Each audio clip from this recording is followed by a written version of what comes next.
A ver, vamos a arrancar esta segunda parte. Acuérdense que, bueno, ustedes ya tendrán el cronograma y este segundo cuatrimestre nos vamos a ver menos. Así que voy a tratar de que en las clases que nos veamos presencial sea como productiva, así que hagamos cosas y bueno, y la mayor parte de la teoría acá.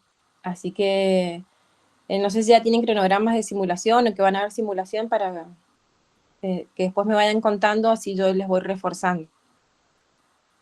Bien, dijimos, vamos a hablar del paciente respiratorio y ahora les comparto.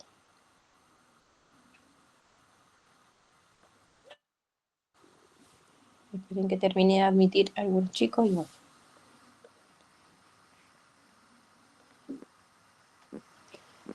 Bien, llega la parte linda de la pediatría, o sea, la parte interesante de los niños, ¿sí? Vamos a hablar de las infecciones respiratorias altas y bajas. Las altas vendrían a ser lo que es la gripe, los catarros de vía aérea superior, la faringitis, faringoamigdalitis. Eso también incluimos los que son las otitis medias y adenoiditis. ¿Cómo te das cuenta en un niño? Bueno, siempre los niños van a llorar en el caso que tengan estas, sobre todo la faringoamigdalitis o la faringitis y las otitis. La forma de ellos de expresarte que les duele es llorando, obviamente, ¿sí? En casi todos los niños. Pero cuando, por ejemplo, en una otitis media, la forma de ellos de manifestarse y decir que les duele, no te van a decir me duele el oído, porque en realidad ellos no saben, es que ellos van a empezar a llorar y se van a agarrar fuerte en las orejas, ¿sí? Esa es una de las primeras formas en que nosotros nos damos cuenta de que el niño tiene alguna afección o no para, es un llanto que los despierta de noche de repente, ¿sí? Entonces, una de las formas que cuando las mamás asisten a la guardia, ustedes pueden darse cuenta de que ese niño puede estar pasando por ese cuadro. O la típica que también es cuando ya empiezan a supurar, que está cuando está muy avanzado. Entonces, siempre cuando nosotros hacemos el control de esos niños, lo hacemos a lo, o sea, cefalocaudal, perdón. Entonces sabemos que tenemos que revisar todo cuando hacen para triallarlo, para hacer el triage y poder dar una buena valoración para el médico. Y después tenemos las que son las respiratorias bajas, que tenemos las neumonías, las laringitis, las traqueitis, bronquitis y los cuadros considerados como síndrome bronquial obstructivo. En ese caso, ahora vamos a ver, aguanten un ratito.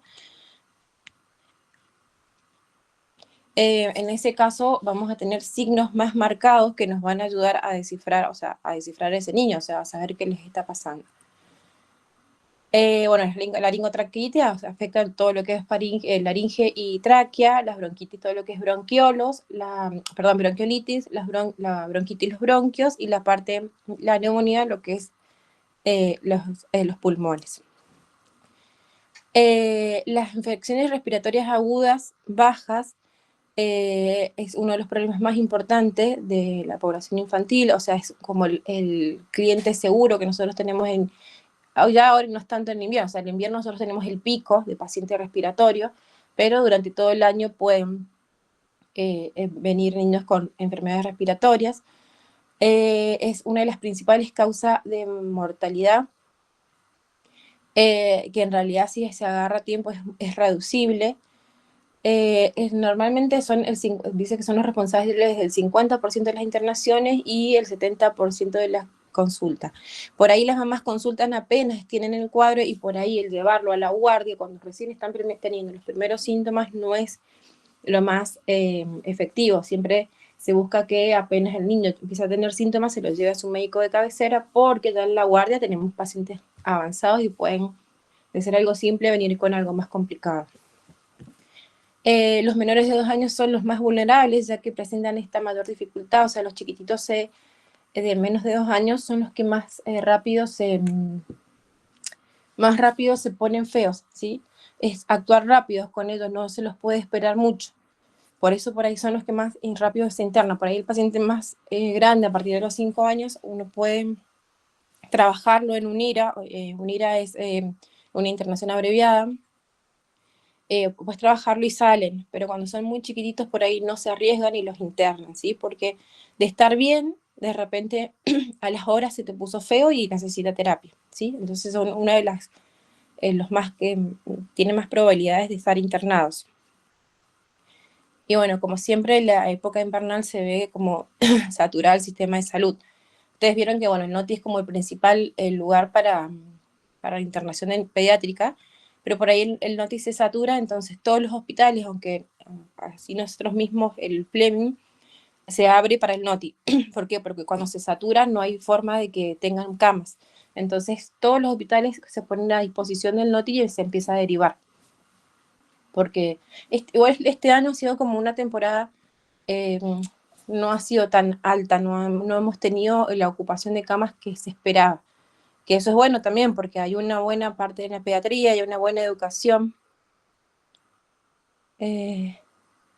Sí, hay, tal, la chica que me escribió, pues no hay problema. Así que, bueno, no hemos tenido ese pico, pero también, como nos decía una vez un neumonólogo, también depende de la época y depende del año. O sea, es como que hay años en que tenemos picos y hay años en que baja esa temporada. Eh, pero bueno, eso es lo bueno, la buena educación, que en los centros de salud se los eduque.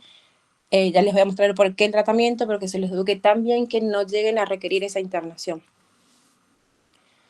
En la laringitis, van a ver que ustedes que tienen esa tos ronca o difónica, que tienen un estridor, es como que tienen algo que les molesta, como un quejidito que les molesta, ¿sí? En la traqueobronquitis hay tos también, ausencia de obstrucción laringea, hay una dificultad también, se suma una dificultad respiratoria.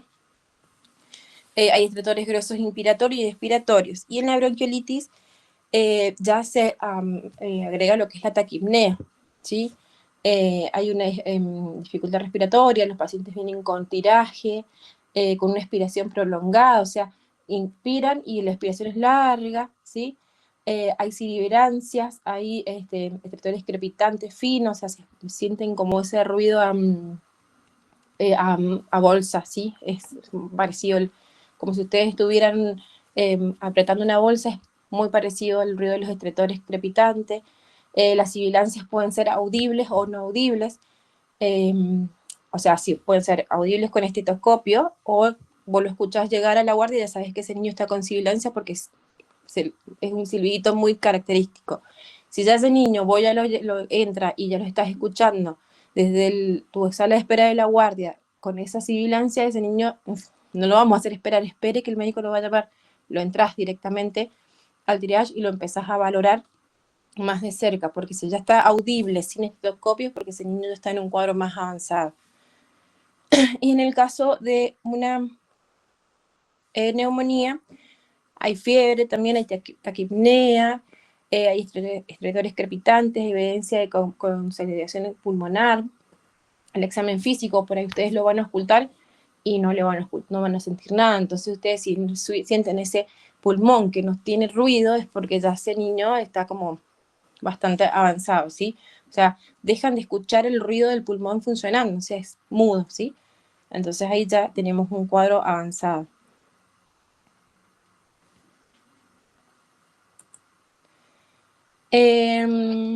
Bueno, esto es poco más de lo que yo les mostraba recién, que también pueden tener en la laringotraqueitis la rinorrea. Eso si quieren anotar por ahí palabras para su diccionario, no es su diccionario, es su glosario, para que tengan para anotar, para que tengan para hablar ¿sí? Con propiedad cuando ustedes evolucionen. Pueden ver estornudos, esos son los estornudan y largan moco, los chiquititos para todos lados. Hay febrícula, a una tos ascendente que puede ser que esa tos los canse, ¿sí? Por eso les digo que los de menores de un año son como más una bomba de tiempo, porque se cansan tanto de toser y se enojan lo que tosen, que eso hace que se cansen y empiezan todos sus valores a bajar. Entonces, por eso son uno de los que tienen mayor riesgo de internación. En la bronquiolitis también tienen esa mucosidad, ya que es más pesada, que ya los molesta más y que por ahí hace que también esa tos los haga... y por ahí el dolor de garganta que dice acá es que tanto que tosen, ellos mismos se lastiman. Entonces ustedes van a ver que los chiquititos empiezan a toser tanto que vomitan y viene el vómito con sangre. Ustedes se van a volver locos y se van a asustar y van a decir, ¿por qué está vomitando sangre? Y no es tanto que tosen, se lastiman ellos mismos. Sale moco con sangre. O cuando ustedes van a hacer la aspiración de secreciones, por ahí no se asusten que cuando ingresan con la sonda y empiezan a aspirar, puede que venga un poco de sangre en la aspiración, pero no es que ustedes le hayan hecho daño, sino que ellos tienen muy débil su narina, entonces por ahí tocan algún capilar y sangra, ¿sí? Pero ustedes continúen, si viene moco, continúen aspirando, ya si es sangre, o sea, por ahí vienen hilos de sangre, ¿sí? Ya si es sangre más fresca, ahí tienen que detener para parar un poco el sangrado, ¿sí?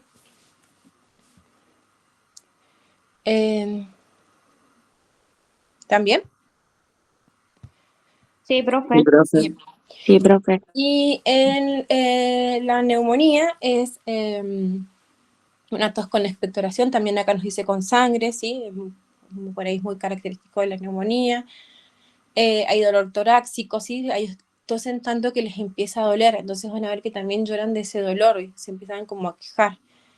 Y se les suma la fiebre, entonces el cuadro se agrava con eso también. Dices el síndrome bronquial obstructivo? Es un cuadro clínico caracterizado por tos, sibilancia, expiración prolongada, provoca un conjunto de causas exógenas y endógenas y abarca dos cuadros. La bronquiolitis, que es el primer episodio, la de fiebre. Ay, espérenme un segundito.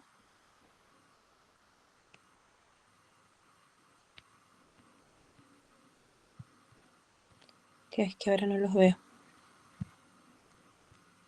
Aguarden un segundo que quise ingresar a alguien y no puedo ahora.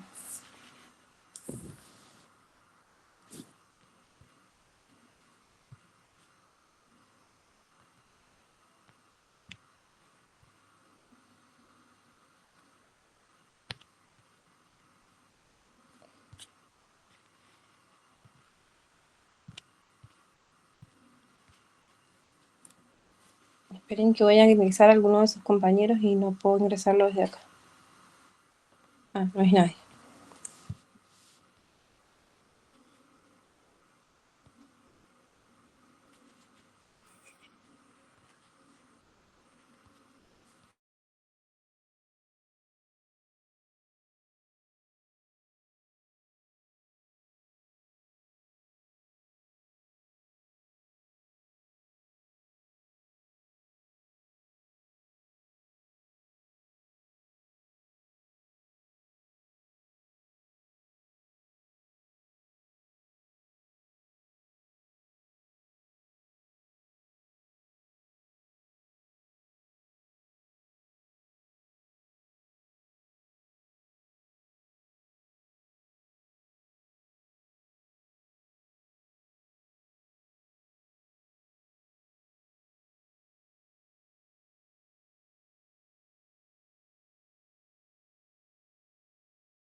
Oh, ahí está, perdón, ahí volví. Estábamos en este, ¿no es cierto? ¿Me pueden escuchar? Sí, profe. Sí, Sí. profe. Ah, bien, porque se me cortó y después no lo activé de vuelta, perdón. El síndrome bronquial, bueno, nos decía que es un cuadro clínico que se caracteriza por tos y sibilancias. Provoca un conjunto de causas exógenas y endógenas. Tenemos la bronquiolitis, que es el menor de 2 años, el lactante sibilante, que es también tiene tos y sibilancia en menores de 2 años, y los niños con sibilancia recurrente es de 2 a 5 años. Acá nos muestra un poco de lo que es la etiología y la definición de lo que es bronquiolitis, y que se basa también en lo que es dónde está ubicado. O sea, el término bronquiolitis viene de dónde viene de su anatomía patológica, de los bronquiolos. pero actualmente ustedes van a ver que se los define como síndrome bronquial obstructivo. Los agentes etiológicos son el virus sincicial respiratorio, que es la mayor, el mayor virus que se pueden encontrar, la influenza, la parainfluenza, el adenovirus y el rinovirus. ¿Cómo detectamos esto? Antes, bueno, pueden que se lo murieran en algunos lugares, o sea, pero ya es como un montón, se hacía una extracción con una sonda de una muestra de ese moco y se colocaba en un frasco estéril y se mandaba a analizar. Ahora, como todo ha cambiado, en algunos laboratorios ya están más avanzados y se coloca un hisopo, como el que, ¿se acuerdan cuando nos hacían, cuando teníamos COVID, que introducían un hisopo? Bueno, no se llega hasta tan arriba, hasta arrancarte el ojo, como nos hacían con el COVID, sino que es apenas, ¿sí? Se hace bien en la narina, por dentro, en lo que más adentro pueda llegar, pero sin hacer daño, y eso se coloca así en un frasco estéril, ese hisopo, así como ustedes lo sacan y se manda al laboratorio. Y ahí te dan el resultado de qué bicho es el que está acompañando a ese síndrome bronquial. Bueno, los síntomas de infección respiratoria alta comienza de 1 a 3 días antes, con rinorrea, esa congestión, esa tos, y cuando ya tenemos una obstrucción bronquial, en este caso en la primera parte, eso se puede ir tratando, ¿sí? Se puede ir controlando, eso se va al médico pediatra y les va a dar algún antihistamínico o les va a dar para tomar, por ahí les dicen, bueno, es tratamiento con ibuprofeno para bajar las molestias y los vamos mirando, ¿sí? Ya cuando es más avanzado, ya cuando hay una taquipnea en ese paciente, que van a ver que respira más rápido, que hay una retracción intercostal, que van ustedes, siempre que evalúan a un paciente pediátrico, le piden permiso a la mamá, levantan la remera y ven cómo está esa pancita funcionando, van a ver que la panza empieza a moverse para todos lados, y por ahí van a ver ese abdomen más globuloso. ¿Por qué? Porque al respirar mal se llenan de aire. La retracción intercostal, sus costillas bien marcadas, ¿sí? Una expiración prolongada, largan, y vuelven a respirar y largan, ¿sí? Y bueno, las sibilancias, como yo les dije, pueden ser audibles con estetoscopio o audibles sin el estetoscopio, sibilancias a la inspiración o sibilancia a la expiración o ambas. El roncus puede haber, que es ese ruido a moco marcado, ¿sí? Y esto dura entre 3 a 5 días, pero uno dice, bueno, así en 5 días se les va, pero no, esos niños, perdón, entre 5 y 6 días, pero esos niños en esos 5 días se te puede complicar todo, ¿sí? ¿Qué les van a hacer? Bueno, es lo que yo les decía, un estudio de virológico, que en realidad ya no se hace, ahora es solo un hisopado que se hace sí o sí. Acá dice que no es necesario si viene el paciente respiratorio, y eso va a determinar también, por ejemplo, en qué área va a ir y con qué paciente lo vas a poder colocar, ¿sí? Para saber, se juntan bichos, digamos ahora. No se los mezcla, ¿sí? Bueno, si es muy marcado y al médico le resulta rara el cuadro, por ahí indican o no la radiografía, pero en realidad también es una rutina. ¿Qué hacemos nosotros como enfermeros? Acuérdense, llega ese paciente y vemos todos esos síntomas, lo ingresamos al triage y controlamos. Lo primero que hacemos es controlar saturación. Si vemos que nuestra saturación no mejora y lo vemos muy obstruido, lo que vamos a hacer primero nosotros es aspirar secreciones, ¿sí? Porque por ahí vienen muy secretores y eso también agrava el cuadro. Se aspiran secreciones y se vuelve a controlar saturación. Si nosotros vemos que esa saturación no mejora aún, nosotros habiéndole aspirado secreciones, ahí nosotros como enfermeros tenemos permitido colocar hasta 3 litros de oxígeno por bigotera. Anaí, ¿me querías preguntar algo? No, profe, perdón. No, está bien. Se me abrió el micrófono. No hay problema.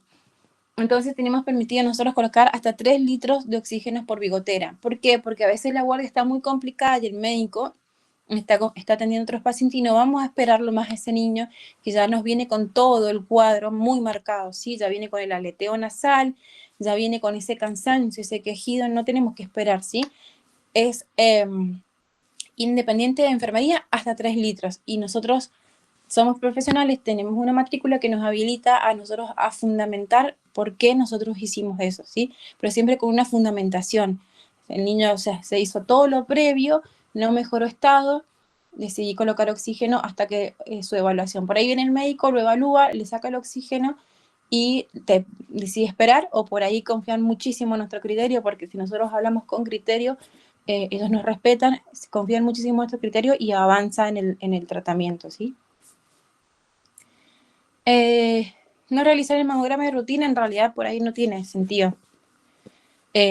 Así el paciente viene con signos de sepsis, sí es necesario por ahí que hagan un hemograma, porque es como que el cuadro se ve complicado. Y tampoco hemocultivos y urocultivos, porque en realidad es una bronquiolitis o una bronquitis y no es necesario. Y nos da la excepción en pacientes lactantes menores de 2 meses. O sea, todo paciente menor de 2 meses, por más que tenga todo el cuadro de bronquiolitis, se les hace igual hemocultivo, porque se lo asume con un paciente de riesgo. Entonces se lo policultiva. Si no es nada infeccioso, se continúa tratamiento solo de respiratorio. Bien. Bueno, acá dice observación de músculos accesorios, lo que yo les decía, aleteo nasal. Ustedes van a ver que sus narines como que se pegan y se vuelven a soltar, ¿sí? Eso es el aleteo nasal. Es un quejido respiratorio que puede estar ausente, audible con el estetoscopio o audible a simple vista, ¿sí? Se quejan, es como un cansancio que sienten estos chiquititos. Tiraje intercostal puede estar ausente, o sea que no hay un tiraje, solo su abdomen globuloso. Apneas visibles y muy marcados, ¿sí? Es que cuando se les marca es que ustedes van a ver bien cómo se meten sus costillitas a la altura baja de sus costillas, se meten bien y vuelven a salir. Esperen que me sale alguien que quiere entrar. No.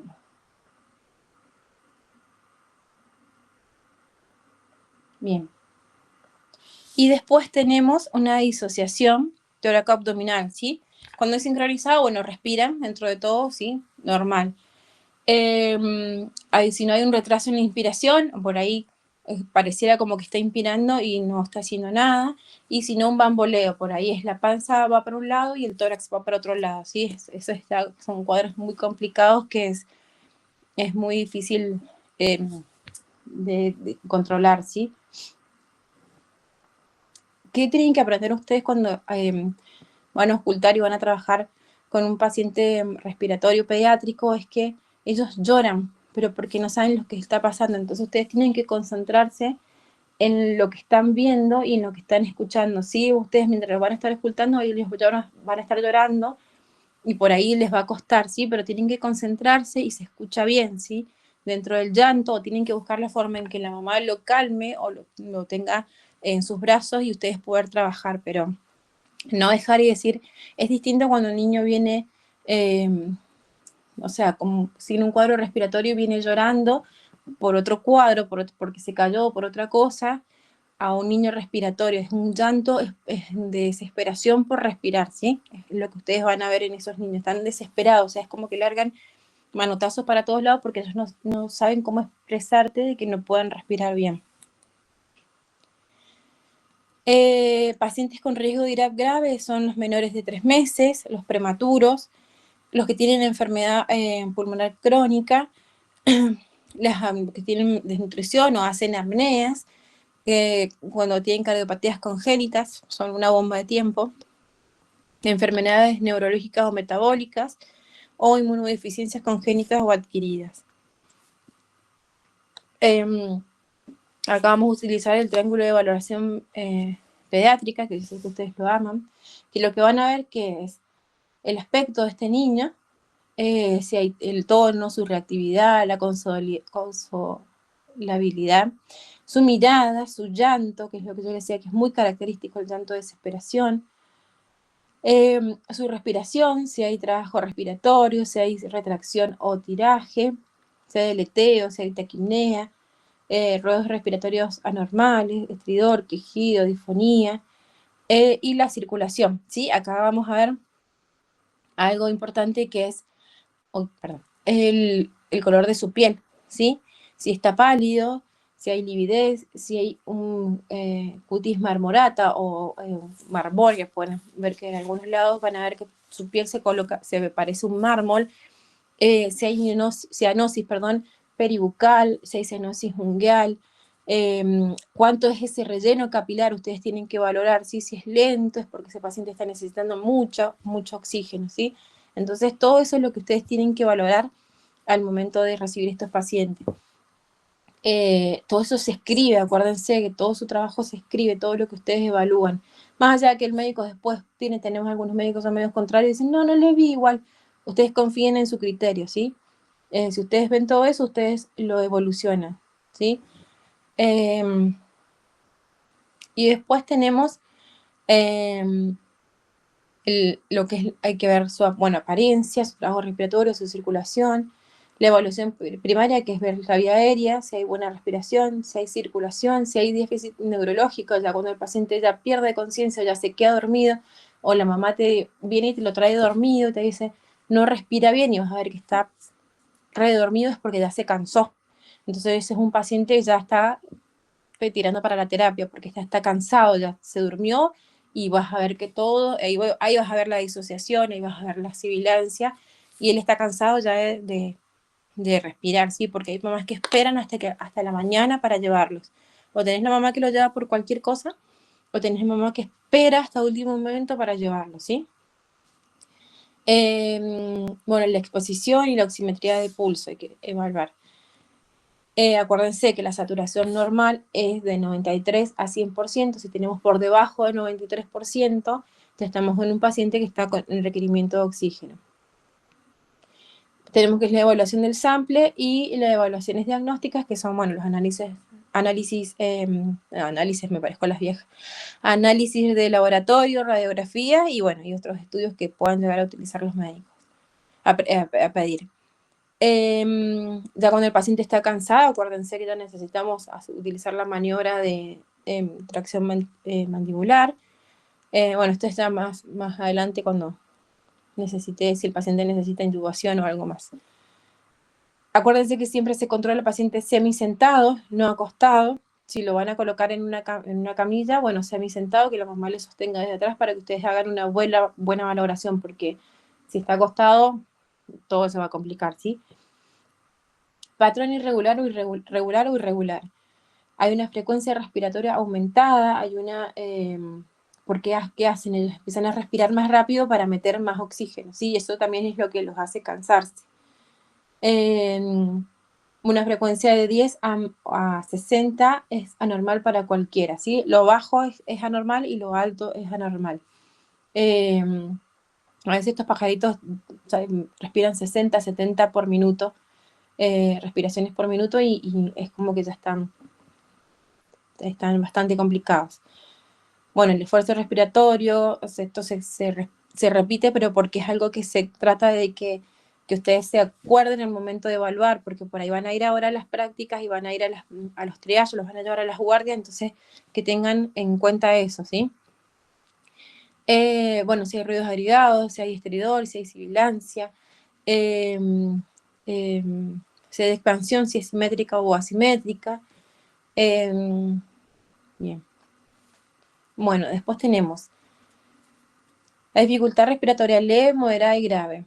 Tenemos que evaluar, como yo les decía, si hay deterioro de conciencia, si hay una frecuencia respiratoria rápida e inadecuada, si hay un esfuerzo respiratorio, una saturación baja, pese al alto flujo, porque por ahí ustedes le van a colocar oxígeno y eso no va a cambiar, ¿sí? El estado de ese paciente.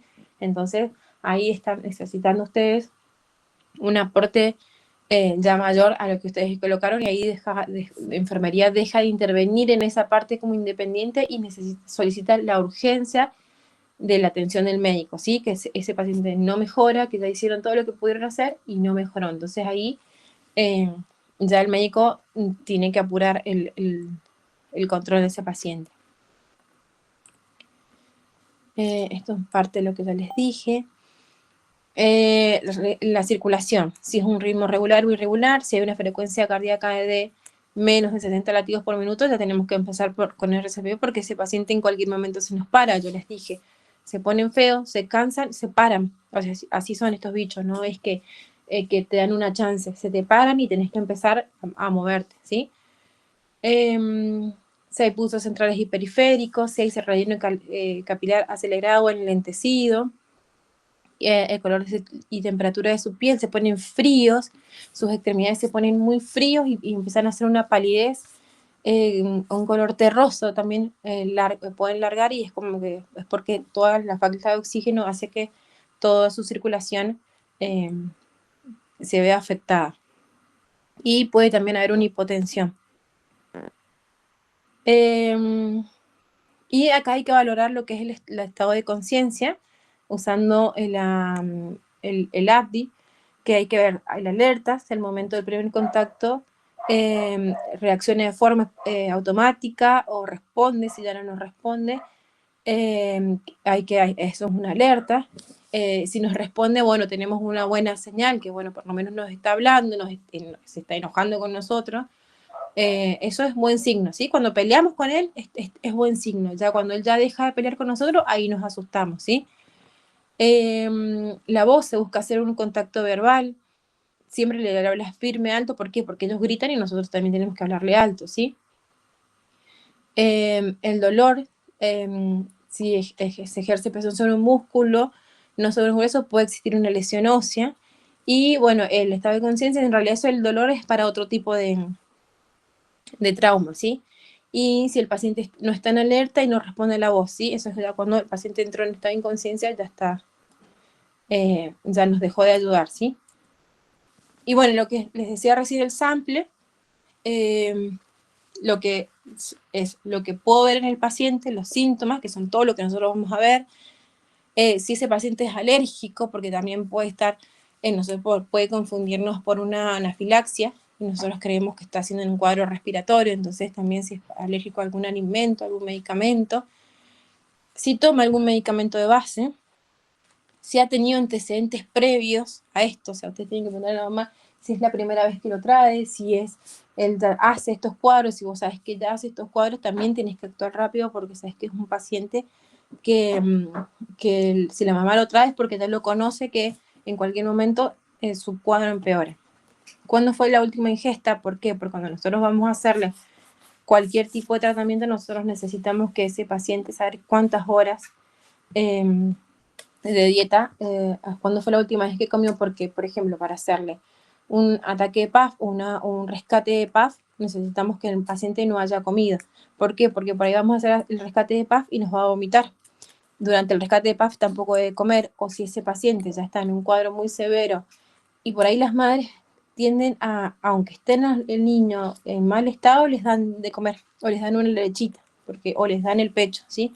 Entonces, por ahí, si el niño requiere una intubación, también hay que avisarles al médico que ese niño ha comido.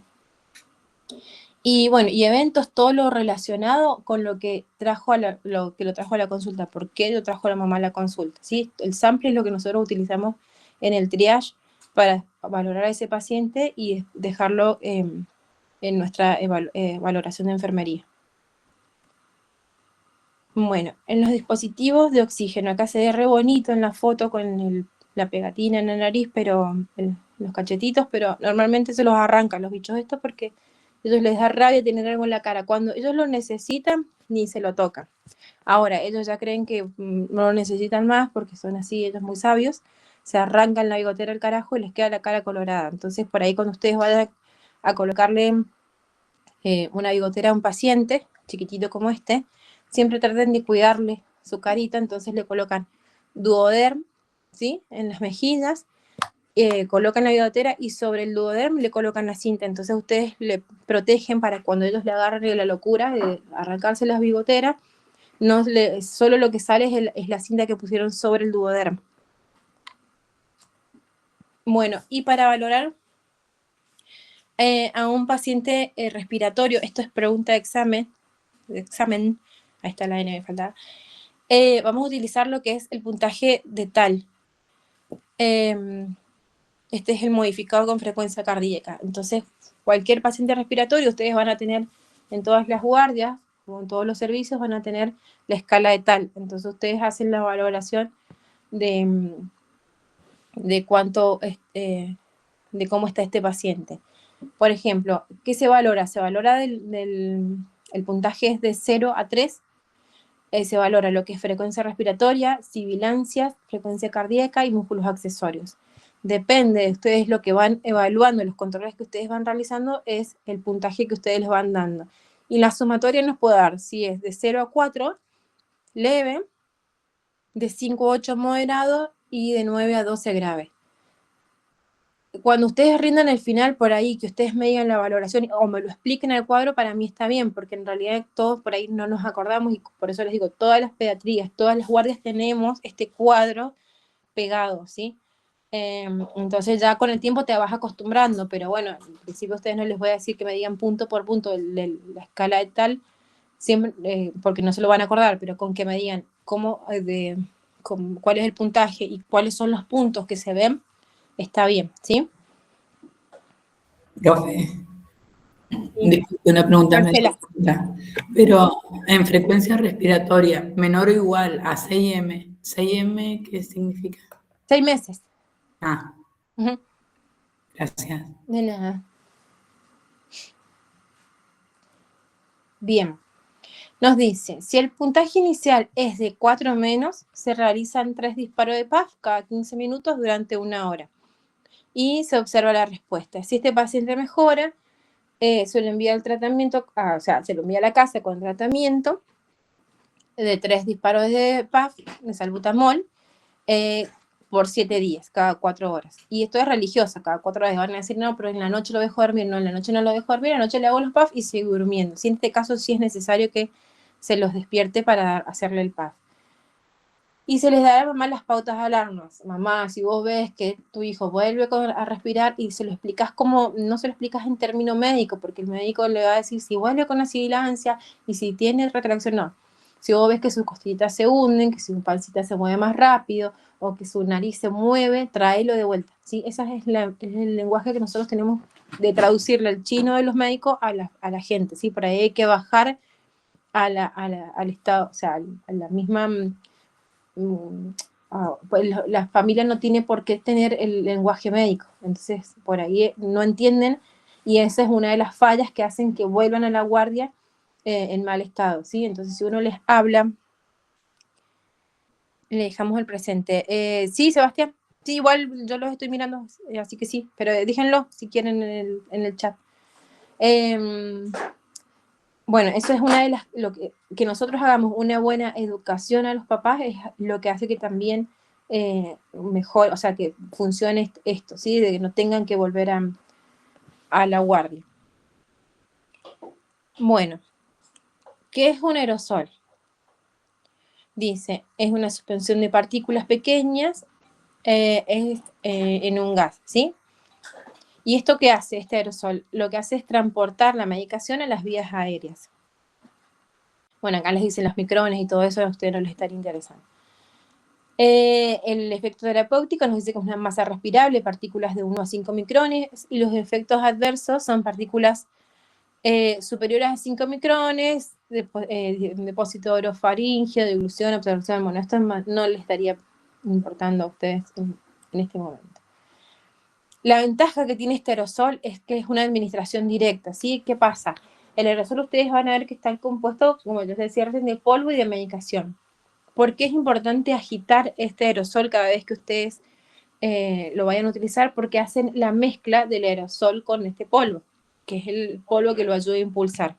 Entonces, ustedes siempre que van a hacer un ataque de PAF, un rescate de PAF, van a agitar ese aerosol y van a dar un primer disparo sobre la cámara, sobre la aerocámara libre, ¿sí? Entonces, ¿qué van a hacer eso? Que se impregne la aerocámara de ese polvo y de esa medicación. Y recién ahí lo van a acercar a la cara del niño, van a hacer un disparo, van a contar hasta 10 y lo van a sacar, ¿sí?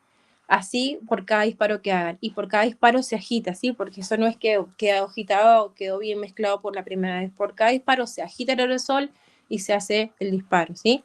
Cuando estemos en clase, capaz que ya lo han visto, pero lo volvemos a repasar, ¿sí? Para que ustedes tengan, lo puedan ver.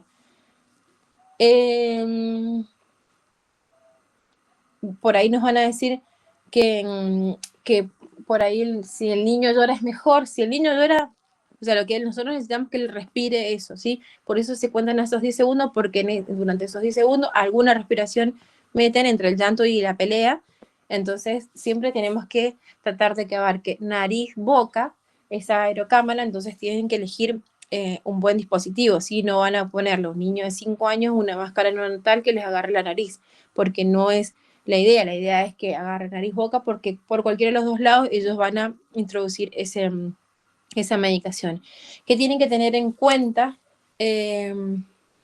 con las mamás?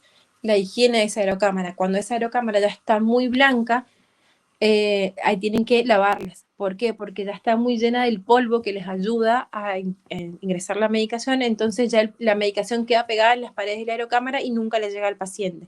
Entonces siempre, cada tantos disparos, cuando lo ven muy blanca, ya lo tienen que lavar con detergente y la dejan secar. Tienen que avisarles a la mamá que tienen que tener mucho cuidado con el filtro que tiene esa aerocámara, de no romperlo, porque por si se rompe ese filtro, ya esa aerocámara deja de cumplir justamente esa función de aerocámara y pasa a cumplir la función de un espaciador. Entonces ya no sería lo mismo. ¿Qué les va a pasar? Que se van a encontrar en lugares, porque no todos tienen la suerte de trabajar en un hospital donde tengan una aerocámara, y se van a encontrar en un puesto sanitario donde la gente lo único que tenga sea una botella donde les hacen el PAF. Bueno, no importa. ¿Qué le van a decir a esa mamá? No importa, hacéselo, le van a explicar la misma técnica, y lo único que le van a pedir también, en realidad en ambos casos, que le mantenga una buena higiene de su boca, porque ese polvo, por ahí lo que les hace es les mancha los dientes a los niños. Entonces, si no tienen otra opción, no le vamos a decir, no, se lo estás haciendo mal, no te sirve. O sea, si tienen la opción de las personas de tener esos vasos, esas botellas que por ahí les hacen hacer, no está mal, no es lo ideal, pero tampoco, bueno, antes que nada está bien ese método, ¿sí? Van a ver que hay aerocámaras que son las simples, o sea, tienen el filtro, pero tienen las aerocámaras más carísimas, que no, pueden acceder a algunas personas, que tienen doble válvula, que te cuenta, que vos te das cuenta si tienen las respiraciones porque se mueve un filtro arriba, bueno, lo que sea, mientras tenga el filtro que deje que solo pase la medicación y sea un buen ataque de PAF, está bien, ¿sí? Bueno, dice que si el puntaje es de 5 a 8, se comienza con salbutamol, 3 PAF, cada 15 minutos durante 1 hora, y luego la segunda hora, 3 PAF cada 20 minutos, ¿sí? Van a ver que en algunas guías que están actualizadas, les sale la primera hora 3 PAF cada 15, la segunda hora 3 PAF cada 20 minutos.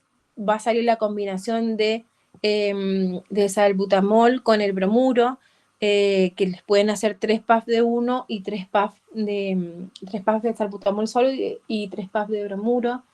Les va a salir la opción también de que se pueden hacer hasta 10 PAF, ¿sí? ¿Qué tenemos que tener en cuenta en ese caso? De que el paciente controlar su frecuencia cardíaca. Recuérdense que no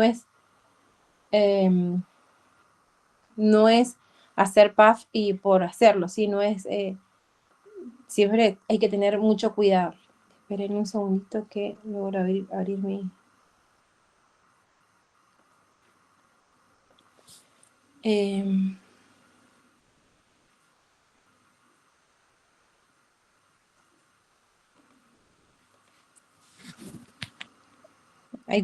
aguanten un ratito que soluciona el problema mío de que no les puedo... Igual.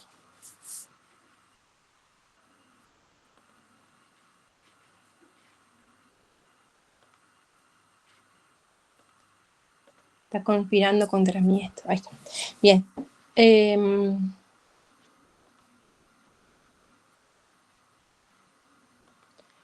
Bien, si el paciente dice un puntaje tal de más de 9, se debe aplicar el ABC, se debe administrar oxígeno, con máscara con reservorio, se comienza con rescate de salbutamol, Y a los niños mayores de 2 años, bueno, acá nos dice agregar el bromuro. En realidad, por ahí algunos médicos les van a indicar las dos cosas, la combinación de ambas, ¿sí?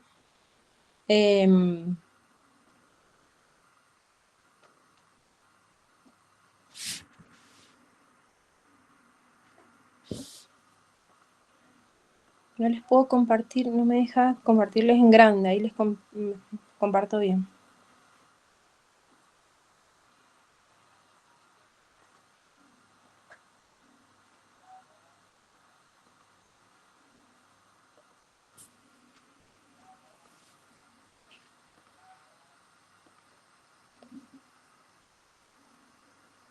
¿Ustedes lo ven bien de todas maneras así? Sí, profe. Ah, bien, bueno, entonces sigo, porque no sé por qué no me deja agrandarles la pantalla. Se empacó.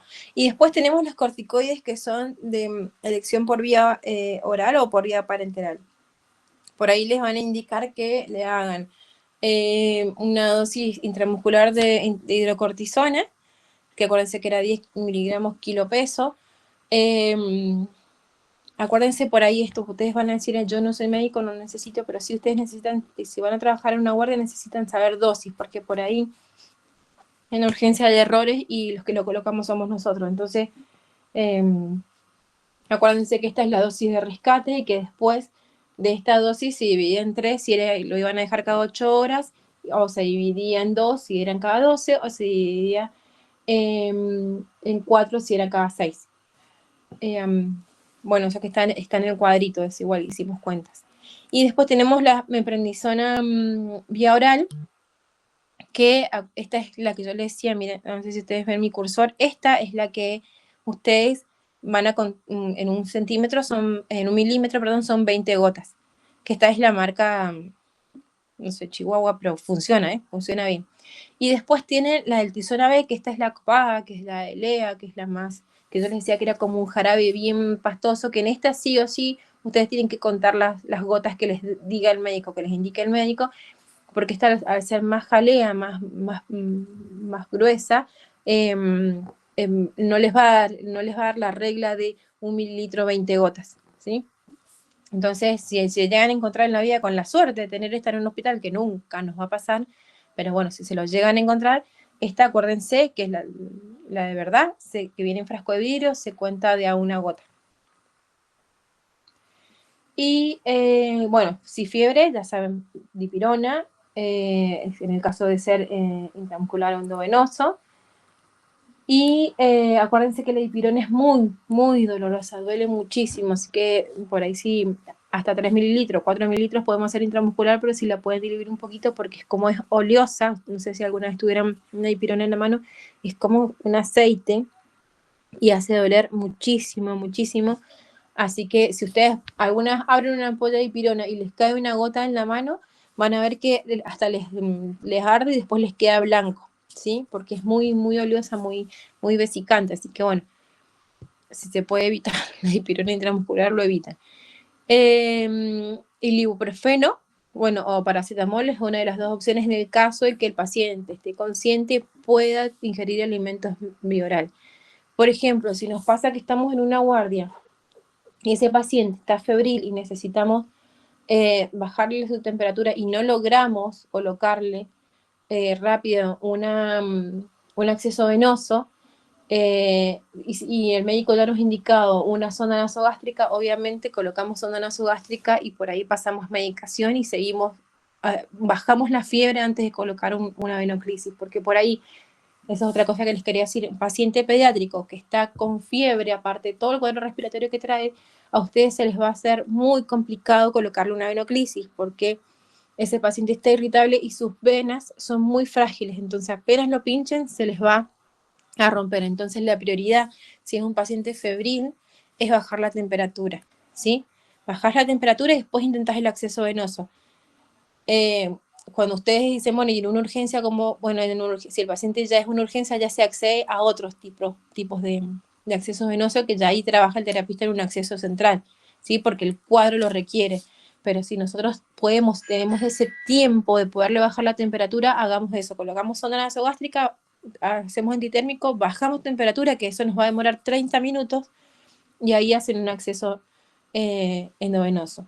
Si ustedes también tienen un paciente que trae todo el cuadro respiratorio y se suma también la fiebre, ustedes primero prioricen bajar la temperatura para ver si ese cuadro revierte, porque por ahí la temperatura hace que todo el cuadro se empeore también.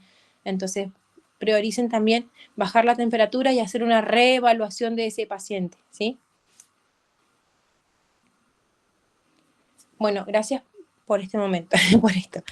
Tengo otra parte para darles, pero no sé si es prefiero dárselas en el...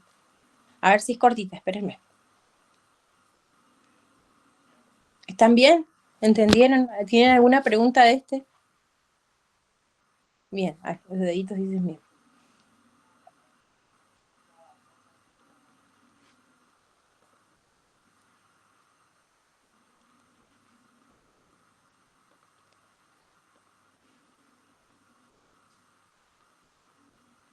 Miren, este es cortito, ya los dejo que descansen y después les voy a dejar estos dos power y les voy a dejar una de dispositivos de oxigenoterapia, también les voy a dejar en el chat y en la plataforma, que en realidad el Héctor me dijo que tengo que seguir subiéndolas a la plataforma, pero ya nos estamos mudando a la otra, así que bueno, yo se los dejo por el chat por las dudas de que la otra plataforma ya no funcione. ¿Qué les iba a decir de esto? Bueno, acuérdense que para la próxima clase que nos vamos a ver en la presencial, lleven sus estetoscopios. Así podemos auscultar, podemos aprender para auscultar y se pueden auscultar entre ustedes. Y voy a ver qué más les podemos agregar. Si me prestan cosas del simulador, voy a intentarlo y si no, llevo mis aerocámaras para enseñarle cosas y que podamos hacerlo ahí entre nosotros. Esperen que les muestro este, que es cortito, de asma bronquial y ya...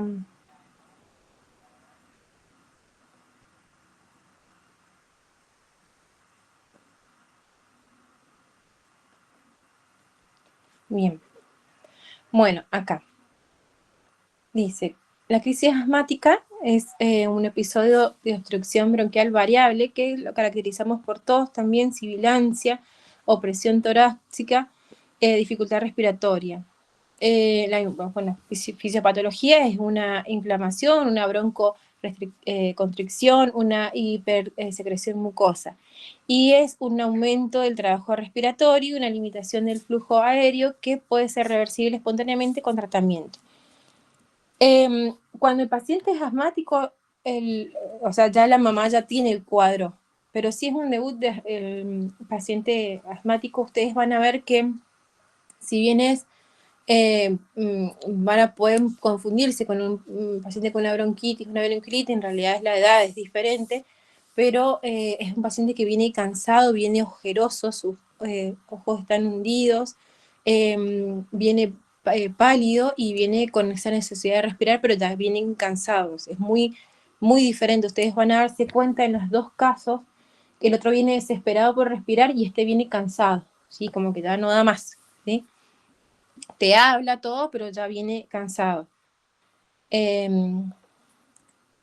Bueno, acá tenemos que se evalúa por clínica, o sea, ustedes van a evaluar la clínica de este paciente, su saturación y el pico de flujo expiratorio.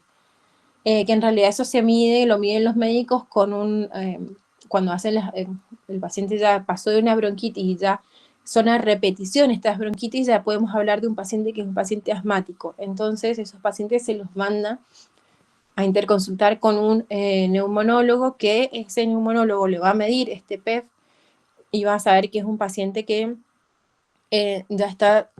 puede hacer esas crisis, ese tipo de crisis asmática, que pueden ser leves, moderadas, severas o con riesgo vital de vida.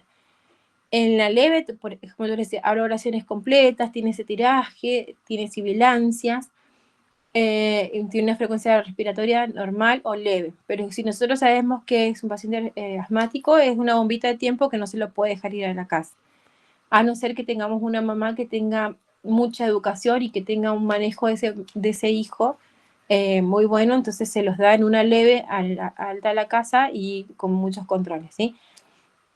Cuando es moderada, habla frases, tiene un tiraje moderado, hay sibilancias en toda la expiración, hay una frecuencia respiratoria aumentada y ya están agitados, ¿sí? Cuando es severa, te dicen palabras que es lo que logran decir, sueltas, hay un tiraje severo, es muy marcado ese tiraje, hay sibilancias intensas y un tórax silencioso, que es porque vos ya no escuchás nada y eso está todo consolidado, y hay un aumento, un gran aumento de la frecuencia respiratoria. Y con riesgo vital es que ya está confuso, ¿sí? Cuando ya vienen con todo lo que yo les decía, todo ese aspecto, que están como cansados, hasta deshidratados pueden venir porque ya no quieren ni siquiera tomar nada, ya hay cianosis, ya hay fatiga, ya hay bradicardia, y el tórax silencioso, que vos no escuchas nada, ese paciente ya está en un cuadro severo, ¿sí? Para la SAP es la Sociedad Argentina de Pediatría. Hay criterios de severidad, o una saturación menor de 92, el PEF, bueno, acá nos dice que se usa en pacientes de 5 años, que ayudan, colaboran, y en menores de 12 años se guía más por el tiraje, por la respiración, frecuencia respiratoria y por su alimentación. También cuando están en un cuadro de crisis asmáticas dejan de comer, porque están tan cansados y lo único que quieren es respirar, que dejan de comer. Hay falta de sibilancias, como les decía, en una crisis severa no escuchas nada, es como que ocultás y está mudo ese tórax. Y signos de gravedad que no dan mejoría. Se ha empezado a utilizar lo que es el sulfato de magnesio. ¿Sí? El sulfato de magnesio es, nos dice, como un broncodilatador no convencional, que es la clasificación farmacológica, es un electrolitro, es un relajante músculo liso, es un broncodilatador de rescate en el asma, ¿sí? No es un beta-2 como el salbutamol, y tampoco es un corticoide.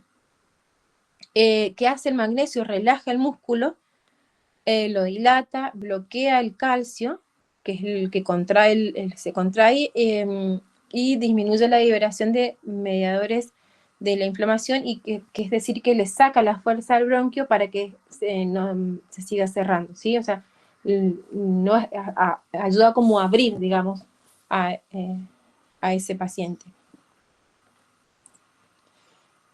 Bueno, se usan, como dijimos, en crisis asmática severa, en un asma grave, con un tiraje marcado.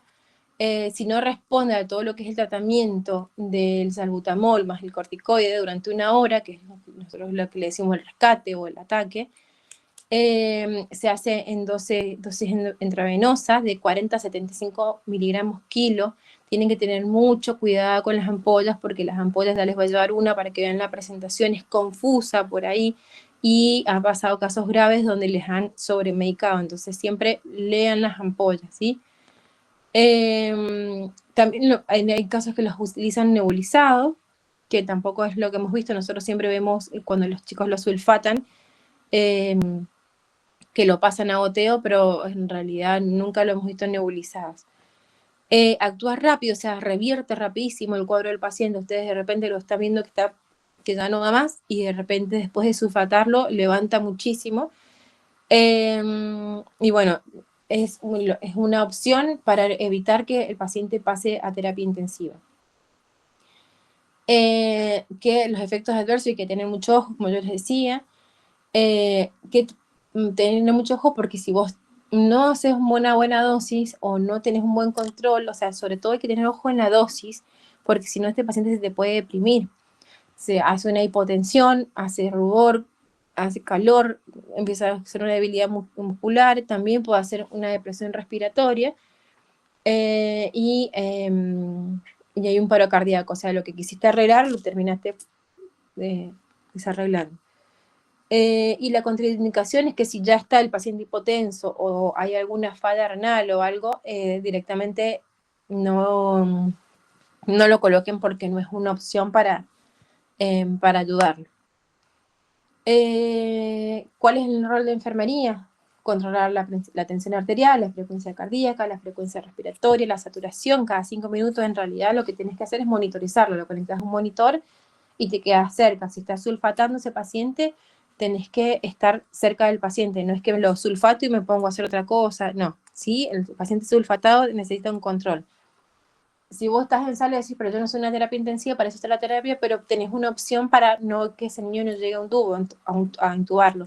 Entonces, sí hay que tener un control exhaustivo para poder ayudar a ese paciente a evitar una terapia intensiva.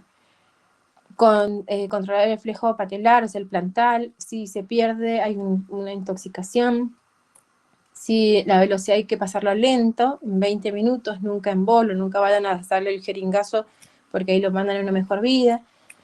Tener a mano el gluconato de calcio, porque el gluconato de calcio, en caso que el paciente comience con los síntomas que yo les conté anteriormente, el gluconato de calcio revierte este cuadro, ¿sí? ¿Dónde entra? Dice acá en el escalón de la crisis asmática, el oxígeno más salbutamol más hipratropio más corticoides. Si no mejora, se sulfata, ¿sí? Y si sigue mal, bueno, ya necesita adrenalina y ya se lo pasa a terapia, ¿sí? Ya la adrenalina intramuscular para abrirlo, ayudarlo a abrir y un paso a terapia seguro. Entonces dijimos que en primera línea el salbutamol, como ataque, un ataque de PAF, si no funciona, en segunda línea ya se va a lo que es el sulfato de magnesio. Acá les dije, esto se los voy a pasar por WhatsApp, esta foto, para que ustedes la tengan, para que como una memotecnia. Y ahí está. Muchas gracias. Ahora sí les termina y se cae el cerebro a ustedes. Creo que ya estamos en tiempo. Sí, ya estamos casi en tiempo. ¿Tienen alguna duda, pregunta, algo que me quieran preguntar?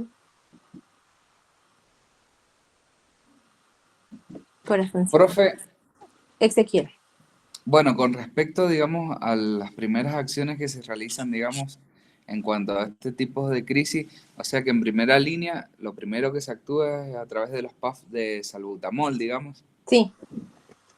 y luego, digamos, si Si eso no eso funciona, no si vos funciona, que no revierte el cuadro del paciente, si vos ves que tu paciente no mejora saturación, si ves que su frecuencia cardíaca sigue, respiratoria sigue igual, si vos ves que está involucionando, es como que ya se pasa, o sea, no vas a esperarlo más porque el paciente asmático es una bomba de tiempo.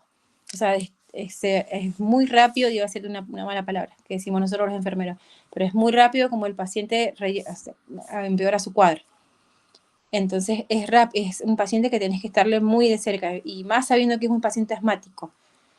Es lo mismo, es tanto en el paciente asmático como en el bronquiólogo de menor de 2 años, son 2 pacientes que son bombas de tiempo, que en cualquier momento se pusieron feo y te hicieron correr toda la guardia.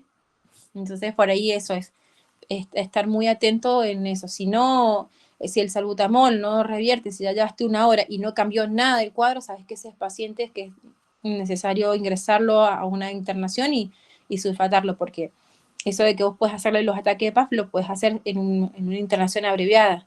Pero si vos viste que no funcionó, hay que utilizar el criterio de enfermería y presentarlo al médico como que no revierte y que se va a poner feo y no tenés no tenés un medio en la guardia para seguirlo manejando. Por ahí, en las guardias últimamente los han empezado a sulfatar, entonces como que ya es una medida, no revierte, ya lo empiezan a sulfatar y te lo ingresan a la internación ya sulfatado. Entonces vos ya lo que haces es la continuidad, es el control de la continuidad, pero ya es como una medida de urgencia el sulfatarlo en la guardia. profe, y después digamos, de esta parte del sulfato de magnesio, después entraría como tercera opción saltar a la parte, digamos, que es oxigenoterapia, salbutamol, hipratropio, corticoides, Claro, eso. Bien. claro, lo sulfatás, lo sacás del cuadro, lo estabilizás y volvés a la primera línea. Pero ya está internado, ¿me entendés? Y ya, por ejemplo, en algunos casos, depende del hospital también, en algunos casos hacen hidrocortisona y en algunos casos hacen hidrocortisona furosemida porque para ayudarlos a eliminar y que no se llenen de líquidos y eso los puede ayudar a respirar. Depende también del criterio de cada internación. Por ahí en la primera parte no se les hace nada vía oral para que por evitar cualquier complicación. Entonces haces todo endovenoso, ¿sí? Pasas corticoide endovenoso y bueno, sí los PAF.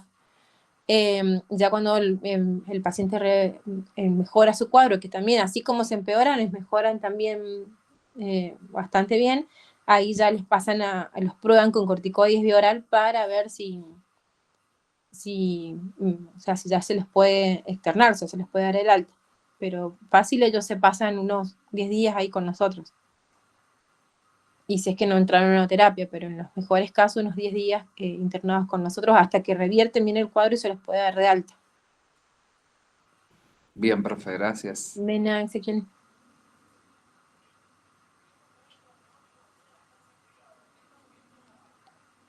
¿Alguna pregunta más, pequeños?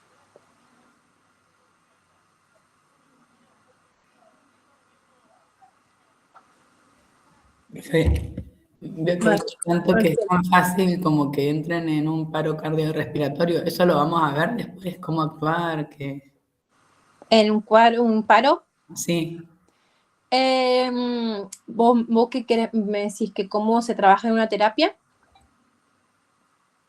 claro, eso lo vamos a ver después, que Em, en- sí, en realidad nosotros hacemos como la intervención básica de enfermería. Lo que pasa es que la terapia, acuérdate que es una especialidad, pero voy a intentar darles cuando les dé la clase presencial el manejo de un paciente para que ustedes lo vean, porque sí está bueno por ahí. Que no sé claro, si porque ahí como que ya entré yo casi en paro. En realidad, ¿qué es lo que hacen adentro de la terapia? Bueno, yo más o menos les comento, pero sí, lo voy a intentar de agregarles para que ustedes lo sepan, porque por ahí siempre está bueno. En la terapia ya entra a tubo, entonces ya no hay una chance antes, ay, que lo voy a esperar a ver si le pongo el oxígeno, directamente se intuba. Cuando ya entró a terapia, se intuba y ya se hace toda terapia. En realidad, acuérdense, se intuba, se hace antibiótico, se hace ampicilina, y ustedes van a decir, ¿para qué le vas a hacer ampicilina si es una crisis asmática? Se les hace ampicilina para proteger por una neumonía mecánica, se dice, que es por el tubo. Entonces, bueno, o sea, aparte de todo lo que se les hace, también se los vuelve a sulfatar, se les vuelve a hacer un montón de cosas que también se les voy a dar más explicado, pero se hace también antibióticos como terapia preventiva, y bueno, y estuvo hasta que tuvo endotraqueal hasta que revierten el cuadro y empiezan a respirar mejor, y ahí se los extuba y se los prueba. Por ahí se los extuba y revierten cuadro y vuelven a intubarlo, ¿sí? Entonces por ahí es como un proceso más largo allá adentro y pueden también estar hasta 20 días internados. Pero sí, yo les muestro, yo les traigo cosas para que ustedes vean qué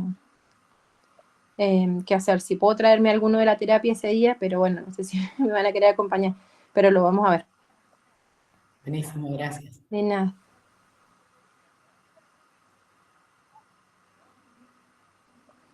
Bueno, pequeños, escúchenme, acuérdense que cuando nos veamos en lo presencial, que no me acuerdo qué día es, pero ya me voy a fijar, bueno, serían los estetoscopios, los chicos que rinden, en un rinconcito los hago rendir rápido y pueden ir escuchando la clase también y así pueden también participar de las actividades.